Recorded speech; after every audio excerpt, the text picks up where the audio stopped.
तो आपल्याला पार करायचा आहे आणि अभिप्रेत आहे आणि त्या देवानं हे काम करत असताना सुरेंद्रनाथ मोरे यांनी खूप मोठं मोलाचं सहकार्य केले. ते कात्रजला राहतात.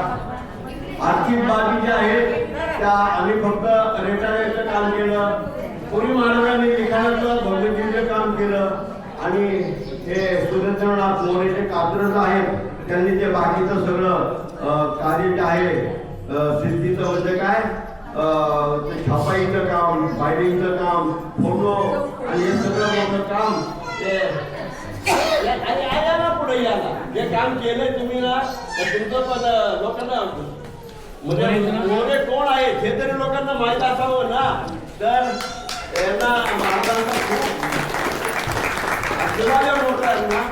आणि जे शिवधनुष्य मावळलेल्या 10 वर्षात कुणाला पेलवता आलं नाही आणि हे शिवधनुष्य पेलवायचं काम खूप मोठं आर्थिक बोजाचं काम ह्या मोरे महाराजांनी केलेलं आहे. आणि ते बाकीचे पूर्ण आहे पुरी महाराजांनी ते केलेलं आहे.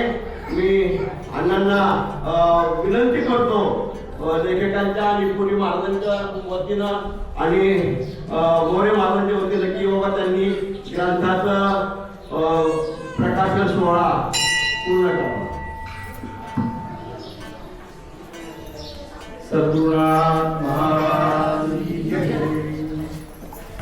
सर्व आपले सद्गुरु साधक मंडळी, संत तुकाराम बुवासाहेब महाराज आणि संत तुकाराम ज्याच्या अधिष्ठानावर आपण थांबलो आहोत, बसलो आहोत, ऐकत आहोत, ज्याची ही ज्ञान धुरा आपल्यापर्यंत पोहोचवली, त्यांचा जयजयकार करून त्यांनी जे जे काय त्यांच्या वाणीतून प्रगट केलं ते वाणी झेलली. ती वाणीचं उद्बोध ते आपले पुरी महाराज त्यांनी प्रत्येक सत्संगामध्ये जे लिखाण करून घेतलं त्यांचे प्रत्येक बोलला बोल टिकून घेतले आणि त्याच्यावर त्यांनी असा विचार करून प्रगट वाणीमध्ये त्यांच्या प्रसन्नता आली. सद्गुरूचा बोध हा वाणीमध्ये प्रसन्नता यावी लागते, आधी कृपा व्हावी लागते. ही कृपा फलित होण्यासाठी श्रद्धा विश्वास व्हावा लागतो आपला आणि तो अति लाड झाल्यानंतर त्या वाणीमध्ये हे उतरतो. मग हे ब्रह्म आहे, हे ब्रह्म निर्गुण निराकारी आहे. निर्गुण निराकारी अशा ब्रह्माची ओळख सगुण साकार स्वरूपाने करायची असते. म्हणून आज हे संत शास्त्र आपल्या पुढं जे पूर्वजांनी ऋषीमुनींनी तयार करून ठेवले त्यानुसार हे सर्व कार्य चालत असतं. तेव्हा आता आपल्याला सगळ्या माध्यमातून आपल्याला सगळ्याचं शास्त्राचं ज्ञान होतंय, सर्व होतंय. पण प्रत्यक्ष जो सद्गुरू आहे, जो गुरु आहे, जो ज्ञानदाता आहे, याचं ज्ञान त्या सत्संगातून आपल्याला फार कमी पडते काय. आणि इतर जे जे काय आहे त्याच्यानुसार काही कर्मणुकीमध्ये जातो, काही अध्यात्मामध्ये येतं, काही आधी भौतिकामध्ये जात असतो. मग असं हे काही वाचिक मानसिक या अंगाने आपल्याला काय पाहिजे तर आत्मिक समाधान. मग आत्मिक समाधानासाठी काय हा भगवंताने ध्येय उभा केलेला. मग या ध्येयातून काय व्हावं? भजन व्हावं. भजन गुणाचं व्हावं. काय भजन गुणाचं व्हावं.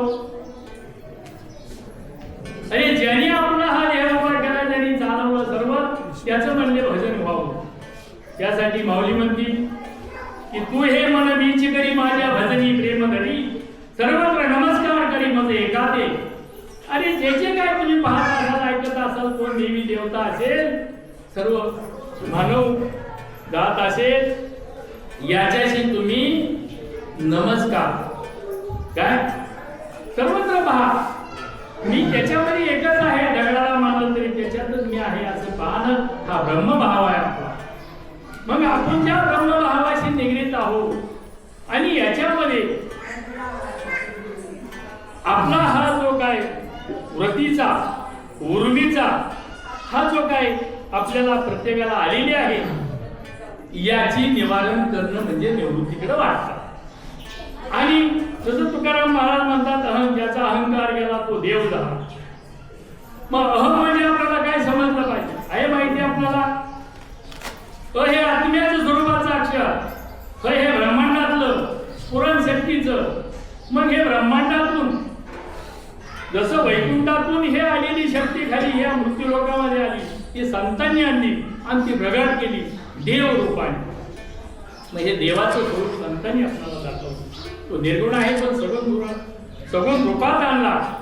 असं हे सगुण रूप आपल्यामध्ये त्याच्यामध्ये भरलेलं आहे. म्हणून हे हृदयस्थान असलेलं आपल्याला दिलेलं स्थान, या हृदयामध्ये म्हणले अग्निरूप देवता आहे. या अग्निरूप देवताशी आपल्याला निगडीत व्हायचं. म्हणून यासाठी आप तेज वायू आकाश हे भगवंताने निर्माण केले, याचा ध्येय तयार केला आणि त्याच्यामध्ये तो भक्त येऊन बसला. आणि तो बसल्यानंतर त्याची ओळख आपल्याला कोणी करून दिली तर सद्गुरूंनी. ज्या त्या क्षेत्रात गुरु आहेत म्हणून माऊलीने पाहिलं अध्यायामध्ये सांगितले की जाणतेने गुरु भजिचे तेने कृतकार्य होईल. जाणतोय आपण प्रपंच ज्ञान जाणतोय, व्यावहारिक ज्ञान जाणतोय, आध्यात्मिक ज्ञान जाणतोय, परमार्थ रूपी ज्ञान जाणतोय. मग त्यानुसार ते गुरु आपल्याला भेटतात. अशा गुरुनुसार तुमचं वास्तव्य चालू. पण सद्गुरु हा जे आपलं जीव शिवाचं ऐक्य, अज्ञानाचं निरसन आणि परब्रह्म प्रकाश रूपाकडे नेणारी जी अवस्था आहे ती गुरु तत्वाचा बोध हे देत असतात. मग असे हे तत्व आपल्याला माहीत नसतात. म्हणून माऊली हरिपाठ म्हणती काय की एक तत्व हे आपल्याला कळावं लागतं. कारण तत्व 5 आहेत, हे एकमेकात मिसळलेले आहेत.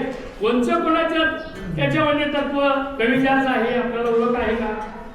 जल तत्व असेल, भूमी तत्व असेल, अग्नी तत्व असेल, वायू तत्व असेल, या तत्वाची आपल्याला ओळख गरजेचं आहे. आणि या तत्वामध्ये याच्यात ब्रह्म बनले हे भगवंताचं अक्षर हे लक्षण आहे. म्हणून तिथून पुढे ओंकार झाला, उत्पत्ती स्थिती आणि लय. म्हणून असा हा ओंकार झालेला. ओंकार हे एक अक्षर ब्रह्म आहे. किती आहे पण त्याला द्वितीय दुसरं नाहीच आहे. अशा ब्रह्माची ओळख आपल्याला करून दिलेली. म्हणून आकार हे रूप, आकार रूप हे घेऊन आलेलो आहे. म्हणून आकार रूपाची वाणी आपल्याला ओळखता आली पाहिजे. काय आकार रूपाची वाणी ओळख. म्हणून आकार राहिले, उकार निराकारिले, मकार म्हणता मी मानिले. मग मकारात कोण आहे? शिव आहे. उकारात कोण आहे? विष्णू आहे. अकारात कोण आहे? ब्रह्म आहे. असे हे त्रिगुण हे स्वरूप आपल्याला मिळाले. या स्वरूपाची ओळख म्हणून जाणतेने म्हणे गुरु भजिचे.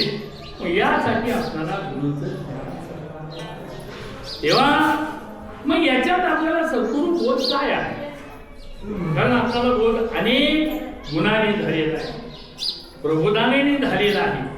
पण आपलं पूर्वजन्माचं सुकृत संस्कार हे आडवे येतात हे अजून आपल्याला कोणाला कळत नाही. कोणालाच कळत नाही. याच्यामध्ये शांत झाला तो म्हणले स्थिरावला. माऊली म्हणते ना, जो हरिपाठी गेला तो येथे स्थिरावला.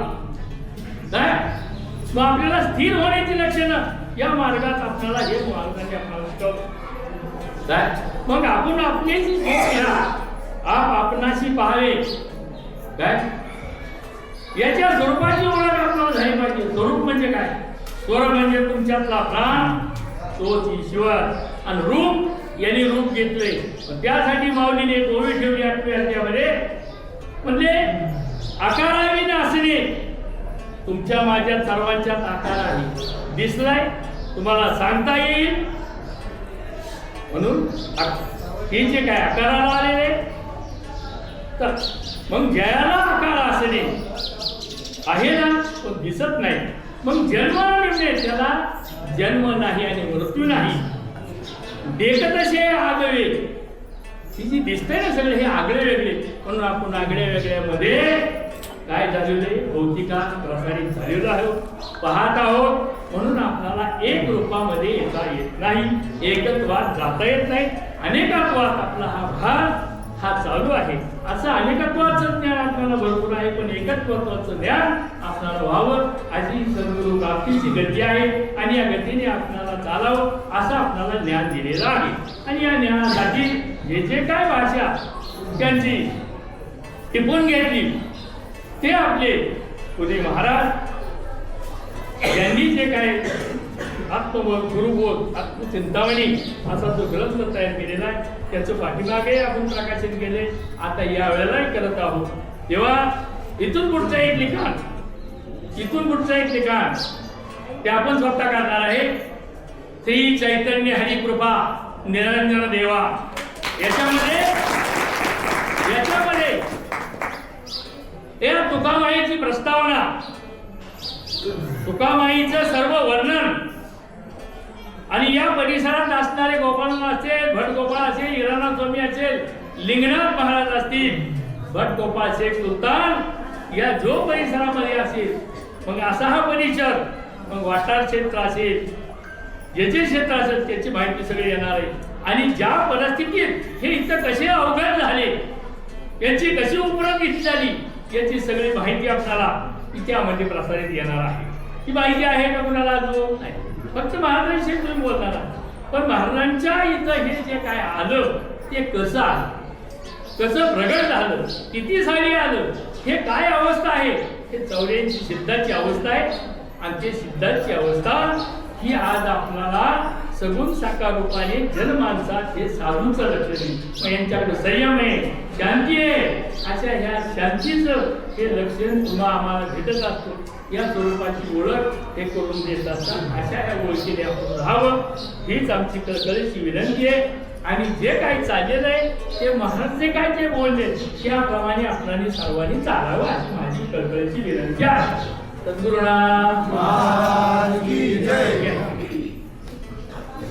एक फार दिवसाची उर्मी, फार दिवसाची इच्छा होती आणि अण्णा महाराजांनी आल्याचं प्रगटीकरण केलं की ज्या आता नवीन संपूर्ण माहितीसाठी जो ग्रंथ आहे त्या ग्रंथाची अंतिम निर्मिती अण्णा महाराजांनी केलेलं संकल्प आहे ते वाक्य ऐकून इथं अतिशय आनंद झालेला आहे.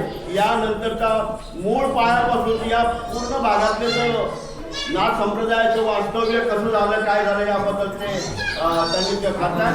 आता लेखक आणि बाकीच्या सगळ्यांच्या वतीनं अण्णा महाराजांनी आता प्रकाशन करावं असं विनंती करतो. पुढे मला घ्या ना, पुढे मला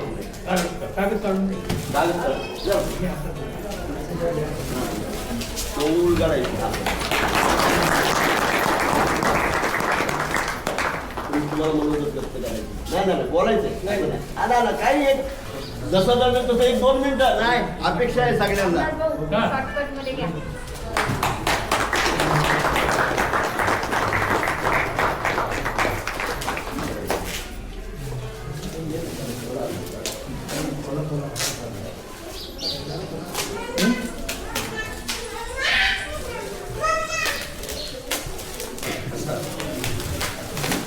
जरा उभे राहता का, फोटो घेतो.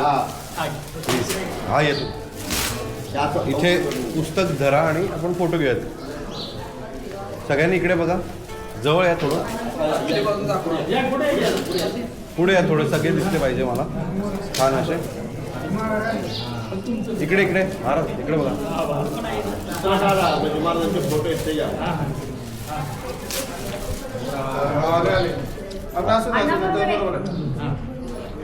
बरोबर आहे. जावा तुम्ही, जावा सगळे जावा. एक प्रत द्या मग.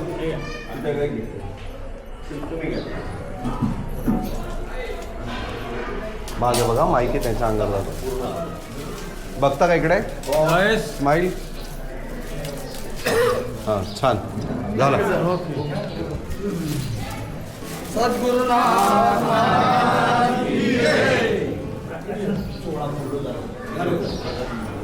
आजचा हा चाललेला प्रकाशन सोहळा हा पूर्ण झालेला आहे. आणि पुढच्या कार्यक्रमासाठी त्याप्रमाणे नियोजन करण्यात आले आणि हा विक्रीसाठी तयार आहे. त्याची प्राईस काय असेल ती त्यांना विचारून घ्या आणि त्याप्रमाणे आपल्याला ती साथ द्या. आणि पुढचं जे ठिकाण होणार आहे ते नेटफ्लिक्सच्या अंगाने होणार आहे, त्याची किंमत कुणालाही द्यावी लागणार नाही. ते आपल्याला हे सर्व आपल्याला त्याचे पैसे भरावे लागणार आणि अशा अंगाने घेऊन शासन पैसे लागल बरं का तरी तुम्हाला माहिती असावं कारण हा पूर्वज काय की ऋषीमुनींनी रामायण असेल महाभारत असेल हे का करून ठेवलं तर हे ज्या ज्या युगानुसार अवतार कार्य कसं देवांनी केलं कशी वाटचाल केली त्यांच्या कोण संपर्कात आलं काय काय कसा परिसर पवित्र झाला शुद्ध झाला कोणाच्या अडचणीने निवारण झाल्या हे त्याच्यामध्ये हे सर्व वर्णन येत असतं म्हणून याच्यासाठी हे सत्यशास्त्र हे आपल्याला कुठेही वेदाची भाषा आहे म्हणून सर्वांना वेद कळले पण वेदाची माता अजून समजली नाही तेव्हा वेदाची माता समजून घ्यावी हीच माझी विनंती आहे. सद्गुरुनाथ महाराज की जय. मनोगत व्यक्त करा मनोगत व्यक्त करा तुम्ही तरी तुम्ही काय मनोगत व्यक्त करून संपूर्ण कार्यक्रम मनोगत व्यक्त करायला हा एक कार्यक्रम प्रकाशन सोहळा हा पूर्ण झालेला आहे आता अण्णा महाराजांच्या प्रकाशन सोहळा ग्रंथाचे केले एक नाही दोन नाही तर तब्बल 18 वर्ष सद्गुरूंच्या बरोबर सानिध्य भटकंती प्रत्येकाने महाराजांचं जे काही ज्ञान होतं सगळे सत्संग होते ते पुढे महाराजांनी ते पाहिलं आणि त्यात सहभाग घेतला पण ते मनोगत व्यक्त करायच्या भावनिक झाले की हे महाराजांनी करून घेतलेलं आहे आता मी करता कमी का नाही ते आजची भावना त्या पुढे महाराजांच्या आचरणात ते मनोगत व्यक्त करत नाही आणि ते करत नाही आणि त्यामुळं ते स्वतंत्र कोणी जे पण त्याची मनोगत व्यक्त करत आहे ते म्हणजे करता करता महाराज आहेत एवढं कार्यक्रमाची सांगता करत आहे सद्गुरुनाथ महाराज की जय. करून घ्या सगळ्यांनी